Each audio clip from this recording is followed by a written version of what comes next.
अहमद उस्मानी ऐसे दौर में हिंदुस्तान से हज करने के लिए हिजाज मुक़द्दस गए थे जब लोग बहरी जहाज़ों में सफ़र करके हज का फरीज़ा अदा करने जाते थे।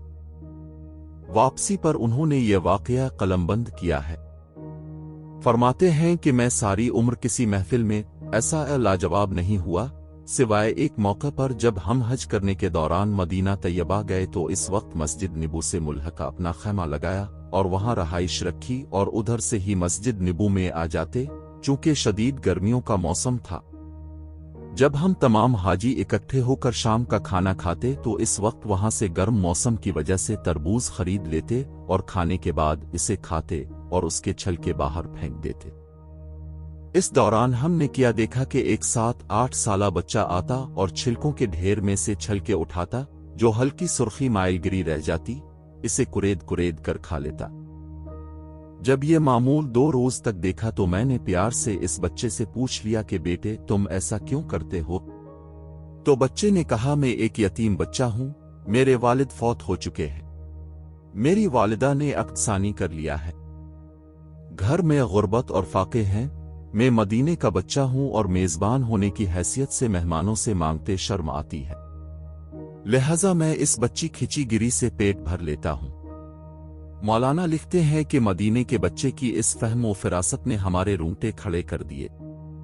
आंखें आंसुओं से भीग गईं।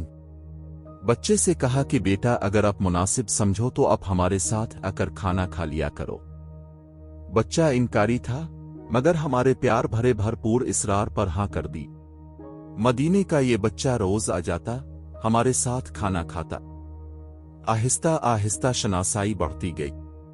बच्चे से अनस ओ मोहब्बत परवान चढ़ा तो मैंने बच्चे को पेशकश कर दी कि बेटा आप मेरे साथ हिंदुस्तान आ जाओ।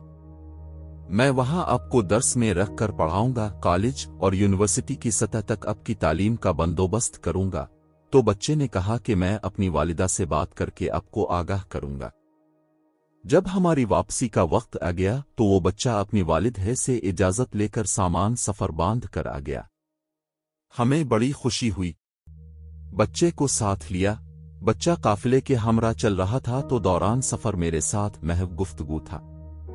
सवाल कर रहा था कि अम्मा, चाचा जी वहां हिंदुस्तान में स्कूल अच्छे हैं? मैंने कहा कि बेटा बहुत अच्छे हैं, वहां मुझे अच्छे कपड़े पहनने को मिलेंगे। मैंने कहा कि हाँ बेटा।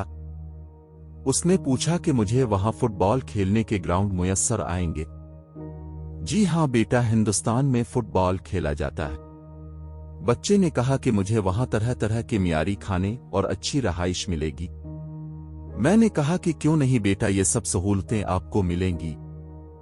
इस दौरान चलते चलते सामने गुंबद खजर नजर आ गया। बच्चे की नजर पड़ी तो सवाल कर दिया कि अम्मा ये सामने वाला गुंबद भी वहां मिलेगा? मेरे पांव से जमीन निकल गई। बच्चे के इस सवाल ने मुझे लाजवाब कर दिया और मैंने तड़प कर कहा कि बेटा अगर ये गुंबद वहां मिल जाता तो मुझे यहां आने की क्या जरूरत थी? बच्चे ने मेरा जवाब सुना तो अपना हाथ छुड़ाया और कहा, चाचा जी मुफलिसी, बेबसी और यतीमी कबूल है, मगर सरकार मदीना का दामन छोड़ना किसी सूरत गवारा नहीं। मैं मदीने को नहीं छोड़ सकता।